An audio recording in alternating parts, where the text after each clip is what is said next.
consultora Corpa Market Intelligence publicó un estudio llamado Género y Orientación Sexual en Chile, que reveló que el 1% de las personas consultadas se identifica como asexual, una orientación sexual caracterizada por la ausencia o escasa presencia de atracción sexual.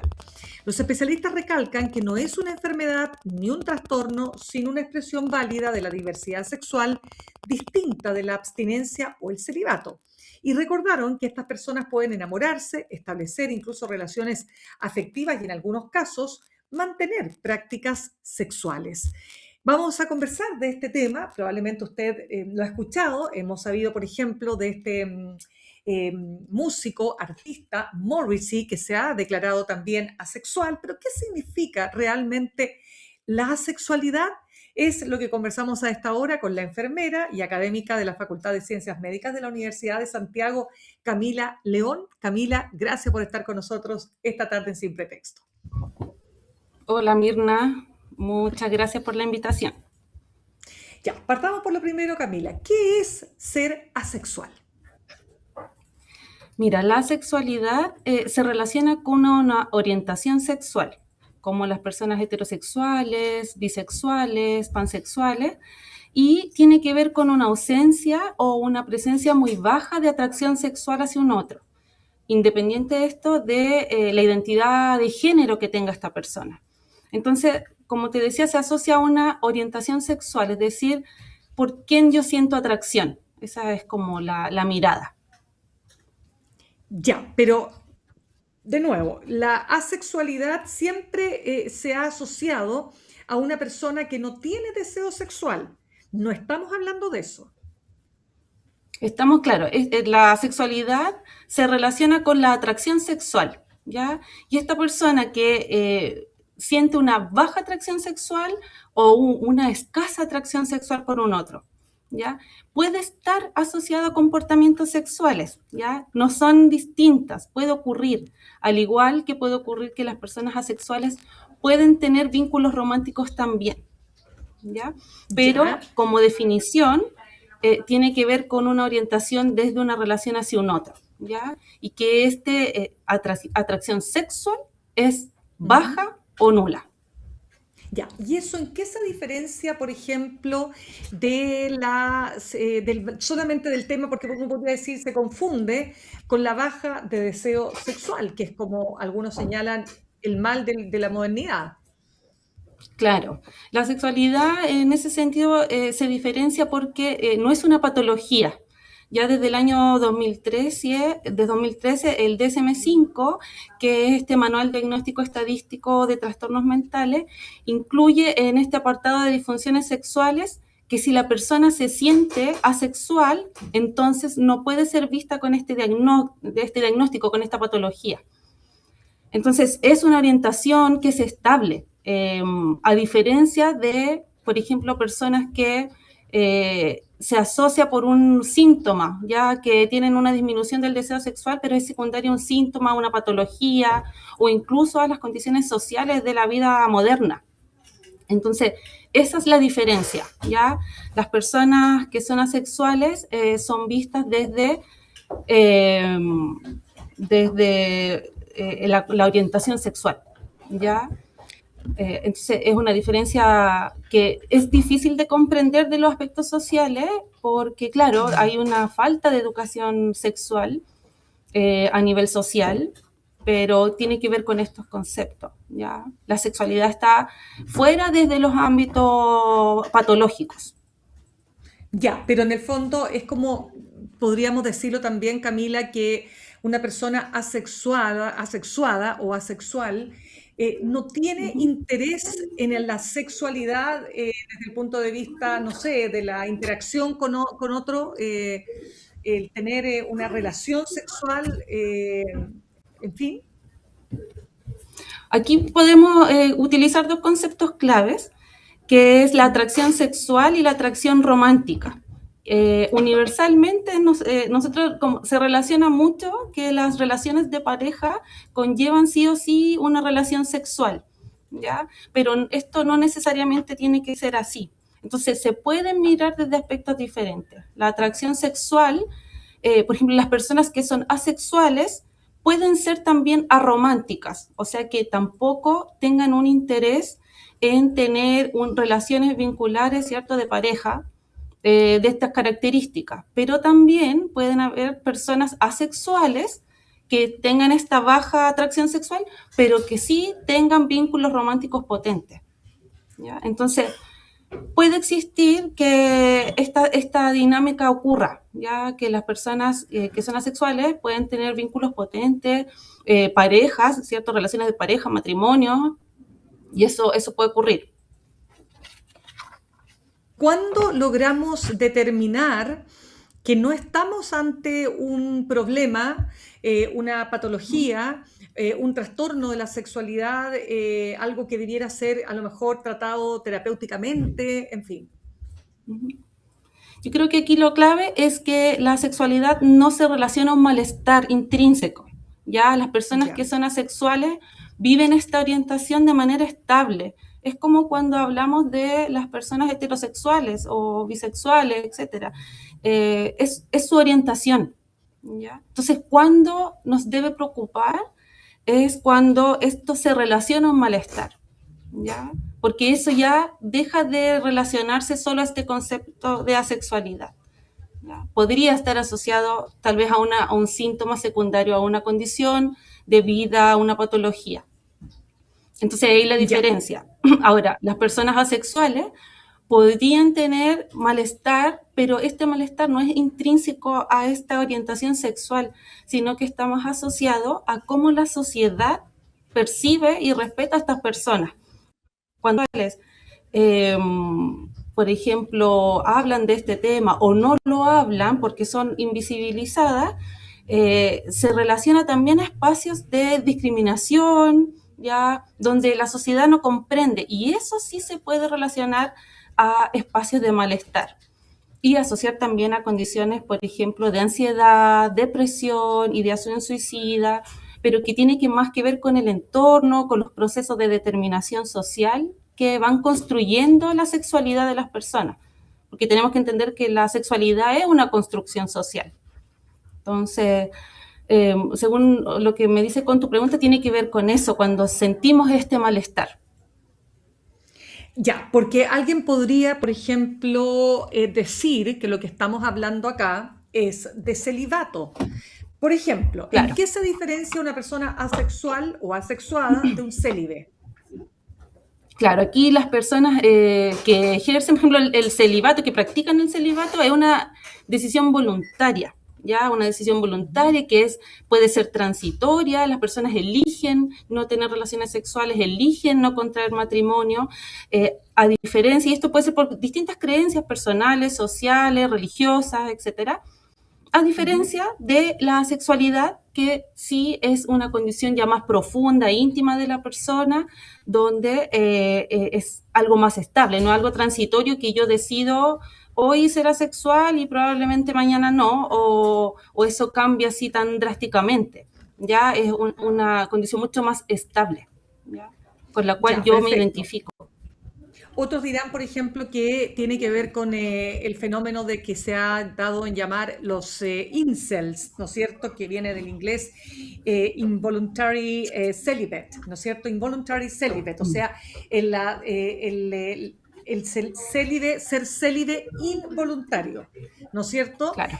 Aquel que no puede tener relaciones sexuales con ya sea el sexo opuesto o el mismo sexo porque tiene dificultades para establecer relaciones. Tampoco estamos hablando de eso. Tampoco estamos hablando de eso, porque claro, como te decía, la sexualidad no se asocia a este malestar. Las personas que se identifican o que pertenecen a esta comunidad incel se asocia mucho con el discurso de odio hacia las mujeres, el relacionar a las mujeres y culparlas por esta frustración que tienen de no tener una pareja, y que está muy potenciada también por los espacios patriarcales de misoginia. Entonces, son conceptos como completamente diferentes, y que es muy interesante también que tú lo menciones, porque da a entender cómo la educación sexual es necesaria, ¿cierto? Para ir comprendiendo estos conceptos.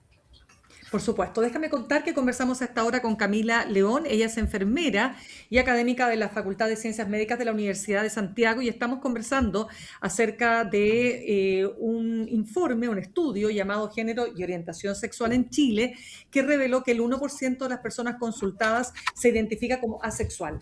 Te pregunto algo aquí también, Camila, y es que una persona que se identifica con un porcentaje tan pequeñito, ¿no? Que es apenas un 1%, ¿cómo se ubica en el enorme universo de personas que están en el otro 99%? ¿Se sienten discriminadas? ¿Se sienten un bicho raro? ¿Se sienten no comprendidas? ¿Da lo mismo lo que piensa el 99%? ¿Cómo ves tú ahí lo que ocurre? Claro, a pesar de que es un 1%, tenemos que respetar el derecho de todas las personas. Y esto se va a relacionar a espacios, por ejemplo, de la atención sanitaria, cómo se visibiliza o se invisibiliza a esta persona en los espacios educativos. Entonces, claro, aunque sea un 1%, de alguna manera, y eso también queda como desafío para las políticas públicas, para cómo se van construyendo las estadísticas, por ejemplo, el comenzar a integrar estos conceptos, ya no solo de la asexualidad, sino todos los conceptos relacionados con la dimensión de la sexualidad como tal, ¿cierto? De la identidad, el concepto más biológico de sexo asignado al nacer o la orientación sexual. Entonces, lo primero es visibilizar a estas personas y eso es un gran desafío, ¿ya? A pesar de que sea un 1%, de alguna manera tenemos que trabajar en ello. ¿Y por qué ocurre esto? También es porque la sociedad está construida a partir de esta cis heteronorma, ¿ya? Es decir, como que lo heterosexual es lo normal y esta identidad, el yo sentirme mujer e identificarme con lo femenino, o ser hombre e identificarse con lo masculino es lo normal, ¿ya? Eso es, yo creo que es el error, ¿cierto?, importante que tenemos. Y que se ha construido socialmente, ya sabemos, ¿cierto?, desde esta construcción patriarcal que existe y de esta universalización de qué es lo normal y qué no, ¿ya? Claro. Por eso se habla de neurotípico o neurodivergente. Claro. Entonces, claro, es como partir de esta presunción de que lo heterosexual es la regla y todo lo demás, y esta como diversidad es la minoría, y por lo tanto hay que tratarla o incluirla en esta organización porque somos todos iguales, o tratarla de manera específica, pero para eso se requiere una pertinencia, ¿cierto?, desde una perspectiva de derechos, de género, interseccional. Entonces son desafíos muy importantes que tenemos como sociedad, que permitan claramente visibilizar a las personas asexuales en estos espacios. Sí. Bueno, me refería en realidad no tanto al neurotípico, neurodivergente, porque eso está en otras categorías, sino que más bien al Claro. heteronormado, eso es lo que quería decir. Claro. Ahora, Camila, de todas maneras, te pregunto, ¿hay personas que por su propia naturaleza biológica, emocional, en fin, tienen menos interés en el sexo que otras? Eso puede ocurrir, y claro, ahí tendría que ver si eso cae dentro de la categoría de asexual. Si es como este nulo interés por la atracción sexual, puede ser una persona sexual, pero también, como te decía, hay personas que tienen distintos comportamientos o que no está relacionado necesariamente con ser asexuales, sino que es el espacio social, la alta demanda, esta necesidad de rendimiento constante, la, no sé, alta demanda laboral, ¿cierto?, económica, que va de alguna manera desplazando el acto sexual como tal, ¿ya? O los actos afectivos. Pero claro, por eso es importante entender que hay una diversidad y que todas las personas podemos tener distintos grados de cómo yo quiero vincularme románticamente o sexualmente con alguien. Nada es binario. Ahora, por supuesto, pero ¿qué desafíos hay ahí? Porque ¿cómo puede una persona que no está interesada, por ejemplo, en establecer ese vínculo sexual, cómo se pueden mantener en el tiempo las relaciones afectivas de pareja? Claro, aquí lo primero es entender que la sexualidad es una construcción social. Entonces, desde ahí, que no solo es una condición biológica, nos permite entender que hay distintas dimensiones que van a afectar estas decisiones, el cómo yo me relaciono con esta otra persona y conmigo mismo, como una persona, va a ser muy desafiante para una persona identificarse como asexual cuando tal vez incluso no se tiene el vocabulario adecuado, no se entiende el concepto, tal vez la persona se siente así, pero no logra identificarse porque no ha tenido una educación sexual, por ejemplo, que le permita hacer eso. ¿Cómo se relacionan estos vínculos? Pensando que lo normal o esta idea generalizada es que las relaciones de pareja sí o sí van a estar relacionadas a las relaciones sexuales. Entonces, deconstruir eso es un desafío importante para las personas. Correcto. Se pueden Ahora, sentir incomprendidas, con miedo, y eso es complejo. claro, Camila, pero por ejemplo, si lo llevamos a un plano distinto, ¿no? Una pareja que lleva mucho tiempo junta y que con el tiempo el deseo va bajando, eso es un fenómeno natural, y hay casos mucho más que claro, que se vuelven un poquito más extremos, donde desaparece por completo el acto sexual en una pareja que lleva mucho tiempo junta. Ahí estamos hablando de algo distinto, algo que hay que Sí, atender desde otro lugar. exactamente. Porque eso que tú me mencionas puede estar asociado a un síntoma que es secundario a otra condición que tiene que, no sé, que ver con los vínculos de la propia pareja, con las dinámicas que se están dando, eh, distintos contextos que pueden existir de violencia, etcétera. Entonces, claro, eso ya surge y se va construyendo como desde una vivencia más secundaria a la persona sentirse desde esta orientación asexual y definirse así. Correcto. ¿Y qué crees tú, Camila, que debiera hacerse en materia de educación sexual para comprender mejor esta condición que hemos estado hablando, de la cual obviamente se habla poco porque representa, claro, un porcentaje muy chiquitito de la población, pero que igualmente existe y es necesario visualizarla, ¿no? Claro. Yo creo que aquí el desafío principal es entender primero que la educación sexual es un derecho humano, que todas las personas debiéramos recibir esta educación sexual, entender que debe ser integral, progresiva, y que debe considerar las distintas culturas, ¿cierto? Experiencias, vivencias, etcétera. Actualmente no tenemos una ley de educación sexual como tal, ya ha sido muy difícil sacar esta ley, pero de todas maneras hay otras leyes que de igual manera protegen ya este derecho. Por ejemplo, la ley 21.430, que es la ley de garantía y protección de los derechos de niños y adolescentes. Ahí en el artículo 45 aparece, ¿cierto?, que se deben respetar el derecho a recibir educación sexual que sea pertinente ya en su curso de vida, ¿cierto?, a estas personas. Entonces, lo primero es como avanzar en entender cuál es la importancia que tiene aplicar esta educación sexual en los distintos espacios. ¿Y por qué esto ha sido tan difícil? Porque, claro, muchas veces se asocia este conceptos como adoctrinamiento o desde esta mirada muy adultocéntrica y muy paternalista, ¿ya? Y que también surge desde esta base de la cis heteronorma, ¿ya? Y lo que les mencionaba recién, ¿cierto?, de este concepto como del adultocentrismo, ¿ya? La educación sexual es para todas y todos en las distintas edades y cursos de vida, pero claro, es muy importante también en los espacios y en la etapa de la niñez y las juventudes. Entonces, por eso menciono esta ley como tal.